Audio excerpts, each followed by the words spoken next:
Kenapa aku call kau tak jawab, Nuha? Saya sibuk tadi. Saya jumpa klien. Kau kata hari ni kau half day.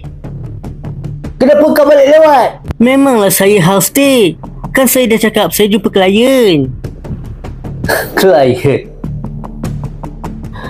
Klien kau tu lelaki ke perempuan? Lelaki. Oh, lelaki. Lelaki. Lama ni kau curang belakang aku lah ya, Nuha. Tak bang, ni semua urusan kerja. Sini kau, perempuan tak guna. Abang sakit bang, abang. Hoi! Kau siapa?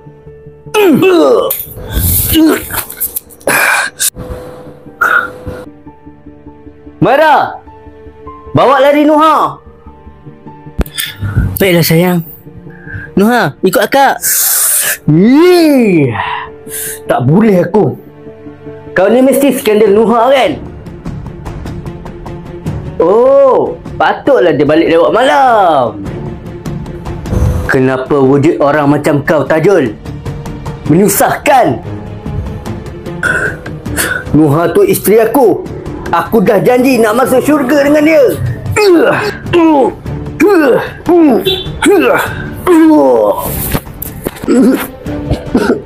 Mamat ni biar aku settlekan. Razak, kau nak buat apa tu Razak? Anak orang tu Razak.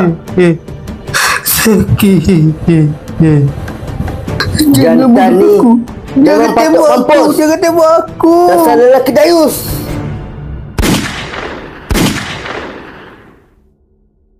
Nuha, Abang Budin, Kak Maira dengan Abang Razak, kami nak balik dulu. Nuha, kau ajar sikit laki kau tu.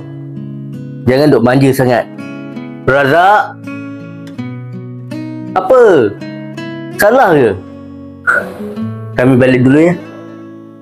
Nuha. Baiklah. Hati-hati Abang Budin, Kak Maira, semua.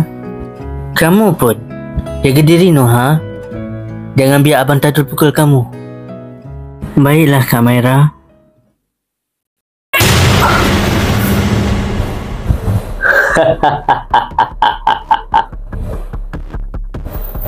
Sedapnya.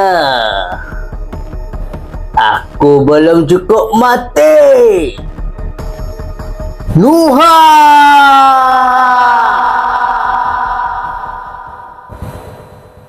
Engkau sang